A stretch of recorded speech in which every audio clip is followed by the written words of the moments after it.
আজকে আপনাদের কর্মসূচি কি? জয় শ্রীরাম। আমি মালদা জেলা হিন্দু সুরক্ষা সমিতির সভাপতি দায়িত্বে আছি। তাপস শাহ নাম আমার।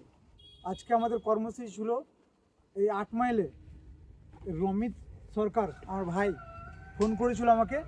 এখানে আমাদের 8 মাইলের একটা সংগঠনের দায়িত্ব তাকে দিলাম, সভাপতির দায়িত্ব, এবং তারা আমাদের সংগঠনে কাজ দেখেছে হিন্দু সুরক্ষা সমিতির। সেই কাজ দেখে যাতে কোনো হিন্দু মা বোনদেরকে যাতে কেউ বাজে কথাবার্তা না বলতে পারে, যাতে কেউ উল্টাপাল্টা কমেন্ট না করতে পারে, এবং এই হিন্দু সুরক্ষা সমিতি আগামী দিন যাতে বড় বড় কাজ করতে পারে এবং সংগঠনের এবং হিন্দুদেরকে একত্রিত করা যাতে আরও বড় করে করতে পারে, তার জন্য সে ভাই আমাদের সঙ্গে যুক্ত হয়েছে। সেই ভাই আমাদের রমিত সরকার, ওকে গাজল 8 মাইল ব্লকের দায়িত্ব দেওয়া হয়েছে। সে কিছু বলুক, দাদা বলুক। নমস্কার, আমার নাম রমিত সরকার। আমি হিন্দু সংগঠন সমিতি আজকে সুরক্ষা সমিতিতে আজকে জয়েন করলাম, এমনকি অনেক ছেলেপেলেদেরকে জয়েন করালাম। এই দল মানে হিন্দুর জন্য কাজ করে যাচ্ছে, ভালো কাজ, এমনকি সমাজের জন্য অনেক ভালো কাজ করে যাচ্ছে।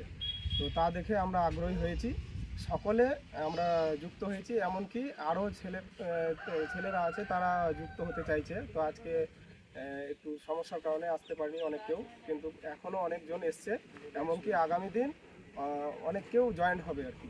তো এখন বর্তমানে 100 জন হয়েছে, আরও আগামী দিন আরও 100 হয়তো ছেলেপেলে জয়েন হতেই থাকবে। তো এখানে আর কি আমাদের কাজ হচ্ছে একটাই, যে আমরা কোনো খারাপ কাজে যাব না, এমনকি আমরা কোনো খারাপ কাজে যুক্ত হব না, এমনকি বেআইনি কাজের দিকেও যাব না। আমরা শুধু আমাদের কাজ সমাজ নিয়ে, সমাজের ভালো হোক, সমাজের ভালো চাইব, এমনকি সমাজের নিয়ে আমরা ভালো কাজ করব, এমনকি গরিব অসহায় তাদের পাশে থাকব। এমনকি কোনো যদি এখানে খারাপ কাজ, অবৈধ কাজ দেখি, তাহলে আমরা সেটা হ্যান্ডওভার করব প্রশাসনকে। এমন না যে আমরা সেটা হাতে তুলে নেব।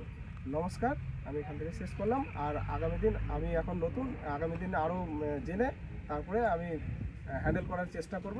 এমনকি আপনাদের সকলকে নমস্কার জানাই, এখান থেকে শেষ করব। জয় শ্রীরাম, জয় শ্রীরাম, জয় শ্রীরাম, জয় শ্রীরাম, হিন্দু সুরক্ষা সমিতির জয়।